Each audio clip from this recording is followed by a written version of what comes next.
அவர் பார்த்து சிரிக்கிறார், ஏளனம் பண்ணுகிறார். எதை வச்சு சொல்றாரு அவரு? 22ஆம் வசனம் சொல்லுது, அப்பொழுது பார்வோன் பிறக்கும் ஆண் பிள்ளைகளெல்லாம் நதியில போட்டு விடவும், பெண் பிள்ளைகளெல்லாம் உயிரோட வைக்கவும் தன் ஜனங்கள் எல்லாருக்கும் கட்டளை இட்டான் இருக்குது. எதை வச்சு அவர் சொல்றாரு? அடுத்த வசனத்தை பாருங்க. கட்டளை இட்டான்னு சொன்ன உடனே அடுத்த வசனம் எப்படி ஆரம்பிக்குது? லேவியின் குடும்பத்தாரில் ஒருவன் லேவியின் குமாரத்திகளில் ஒருத்தியை விவாகம் பண்ணினான். ஒரு மேரேஜ் அரேஞ்ச் பண்றாரு கர்த்தர்.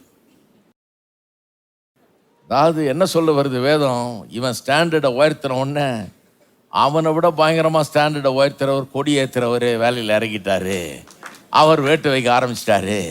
அவர் ஒரு கல்யாணத்தை நடத்தி வைக்கிறாரு. அடுத்த வசனம் பாருங்க. அந்த ஸ்திரீ கர்ப்பவதியாகி ஒரு ஆண் பிள்ளையை பெற்று அது அழகுள்ளது என்று கண்டு அதை 3 மாதம் ஒளித்து வைத்தாள். தான் மோசே. அந்த ஸ்திரீக்கு பிறந்தது தான் மோசே. வந்துருச்சு, வெடிச்சு கிளம்ப போகுது. என்ன அற்புதம் ஆண்டவர் செய்யற. அப்படி நிறைய ஜனங்க கேட்கறது உண்டு. பாஸ்டராக இருக்கிறதுனால இதெல்லாம் அனுபவிச்சு பார்த்துருக்கேன். கர்த்தர் எங்கே பிரதர்? நீங்கள் சொல்கிறீங்க கர்த்தர் எங்கே? நான் பாடுபடும்போது கர்த்தர் எங்கே இருக்கிறார்? நான் சொல்ல தேடாதீங்க, அவர் பத்திரமா இருக்கிறாரு. அவர் ஒன்றும் வழி தெரியாமல் ஊர் சுற்றிட்டு இல்லை. அவர் என்ன செய்கிறதுன்னு தெரியாமல் அவர் எங்கேயாவது அலைஞ்சிக்கிட்டு இல்லை. அவர் நல்லா தான் இருக்கிறாரு. என்ன கர்த்தர் எங்கே பிரதர்? என் பிரச்சனை இவ்வளோ பெரிய பிரச்சனையாக இருக்குது, கர்த்தர் எங்கே? அவர் சௌக்கியமாக இருக்காரு, நல்லா இருக்கிறாரு. இன்னும் கேட்டால் உங்களுடைய பிரச்சனையிலிருந்து உங்களுக்கு விடுதலையை கொடுக்கும்படியாக, உங்களுடைய சத்துருவை வேட்டு வைக்கும்படியாக அவர் வேலை செய்து கொண்டிருக்கிறார். நீங்க எங்கன்னு கேட்குறீங்க? அவர் இல்லாதது போல் இருக்குது. வாழ்க்கையில இல்லாதது போல் இருக்கிறப்பதான் ரொம்ப அதிகமாக மும்முரமாக வேலை செய்து கொண்டிருக்கிறார்.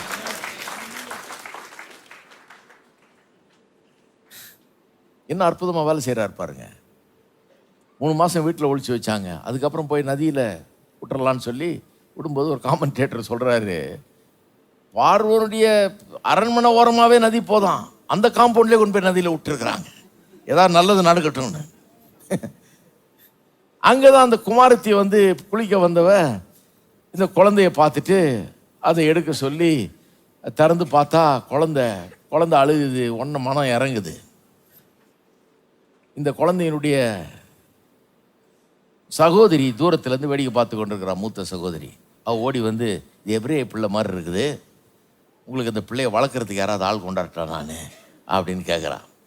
கர்த்தர் பாருங்க, வேட்டு வைக்கிறதுல பயங்கரமான நாள் அவர். அந்த இளவரசி சொல்கிறா, போய் கொண்டு வா வளர்த்துறதுக்குன்னு சொல்லி போனால் அம்மாவை கூட்டிகிட்டு வந்துட்டா. அம்மாவை கூப்பிட்டு வந்து விட்டு அங்கே என்ன அரேஞ்ச்மெண்ட் நீங்கள் வாசித்து பாருங்கள் அந்த அதிகாரத்தை, 2ஆம் அதிகாரத்தை. அம்மா கிட்ட இளவரசி சொல்கிறா, பார்வோனின் மக சொல்கிறா, இந்த பிள்ளையை எனக்கு வளர்த்துத்தா. அதாவது இவங்க வந்து அரண்மனையில் வச்சுக்கிட்டு இதை இது பண்ணிகிட்டு இருக்க மாட்டாங்க. அதாவது வளர்த்து கொஞ்சம் ஆளான பிறகு கொஞ்சம் இவங்க ஹேண்டில் பண்ணக்கூடிய அளவுக்கு கொண்டாந்து என்கிட்ட கொடுத்துரு, நான் இதை வச்சுக்கிறேன், இந்த பிள்ளைய என் பிள்ளை மாதிரி வச்சுக்கிறேன், அதனால் வளர்க்குறத நீ கொஞ்சம் வளர்த்து கொடுத்துருன்னு சொல்கிறா. ரொம்ப வசதியாக போச்சு. தான் வீட்டுக்கே கொண்டு போய் வளர்த்துக்கலாம், இதுக்கு சம்பளம், சோத்துக்கு வேண்டியதுக்கெல்லாம் காசு. கர்த்தர் பாருங்க, ஒருத்தனை அவன் பெரிய ஞானின்னு நினைக்கிறான் அந்த ராஜா.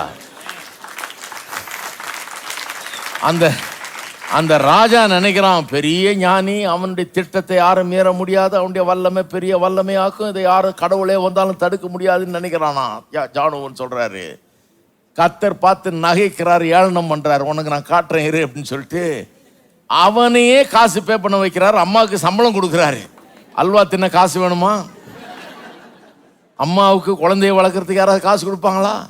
அம்மாவுக்கு சம்பளம் கிடைக்குது அந்த பிள்ளைய வளர்க்குறதுக்கு. வீட்டில் கொண்டு போய் வளர்த்து கொண்டு வந்து எனக்கு கொடுன்றா. ரொம்ப வசதியாக போச்சு. வீட்டுக்கு கொண்டு போனால் அரண்மனையில் வச்சு வளர்த்தா ஏதாவது போதிச்சா யாராவது பார்த்துருவாங்க.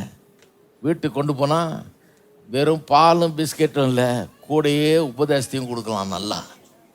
நல்லா உபதேசம் கொடுக்கலாம். ஸோ பார்வோனையே ஸ்பான்சர் பண்ண வைக்கிறார் இந்த பிள்ளைக்கு. கர்த்தர் தான் நகைக்கிற விதம், அப்படி ஏளனம் பண்ணுற விதம். முட்டாளே, பெரிய திட்டம் போடுறவனே, பெரிய ஞானின்னு நினைக்கிறே, பெரிய அதிகாரம் இருக்குதுன்னு நினைக்கிறே, கடவுளை காப்பாற்ற முடியாது நீ நினைக்கிறியே, உனக்கு காட்டுறேன் பாரு அப்படின்னு சொல்லிட்டு கர்த்தர் காட்டுறாரு பாருங்க. வீட்டில் வச்சு வளர்க்குறா அந்த அம்மா சரியான தாயார். அந்த பிள்ளைக்கு ஊட்டும் போதெல்லாம் வெறும் சோத்தை மட்டும் ஊட்டல, கொழு குழந்தையாக வரணுன்ட்டு. நம்ம இன்னைக்கு சோறெல்லாம் கரெக்டாக ஊட்டிடுறோம், மீதியை தான் கரெக்டாக ஊட்டுறது இல்லை. ஊட்டும் போதே என்ன ஊட்டிடுறா? ஒரு உணர்வை ஊட்டிடுறா. அவன் யாருங்கிறத உணர்வை, ஐடென்டிஃபிகேஷன் உணர்வை உண்டாக்குறா. நீ யார்? நீ பார்வோனுடைய பேரன் மட்டும் நினைச்சிடாத. உன்னை வளர்த்து நாங்கள் கொண்டு போய் விடும்போது ஒரு நாளும் நீ பார்வோன் பக்கம் சாஞ்சிடாத. அவர் வழிபடுகிற தெய்வத்தை வழிபடாத. அவருடைய கலாச்சாரத்தை பின்பற்றாத. அவரில் ஒருவன் கிடையாது. நீ ஆபிரகாமுடைய குமாரன், ஒரு உடன்படிக்கையின் பிள்ளை. நமக்கு கர்த்தர் ஒரு தேசத்தை வச்சிருக்கிறாரு, நமக்காக ஒரு பெரிய நோக்கத்தை வச்சிருக்கிறாரு. இந்த ராஜாலாம் ஒண்ணுமே இல்லை, நம்ம ராஜா தான் பெரிய ராஜா. அந்த ராஜாவுக்கு நீ பிள்ளை அப்படிங்கிறத எப்பவும் மறந்துடாதுன்னு சொல்லி ஸ்ட்ராங்கா உள்ள ஏத்திருச்சு பாருங்க அந்த அம்மா.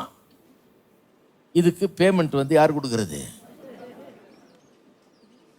பார்வோனுடைய சேனையும் அவனுடைய இராணுவத்தையும் ரதங்களையும் குதிரைகளையும் அவனுடைய ஆயுதங்களையும் ஒரு நாள் கொண்டு போய் மொத்தமாக கடலில் மூழ்கடிக்க போகிறவனை வளர்ப்பதற்கு பார்வோனே பே பண்ண வைக்கிறார். அதுதான் கர்த்தர் நகைக்கிறார், ஏளனம் பண்ணுகிறார் என்கிறதுன்னு அர்த்தம்.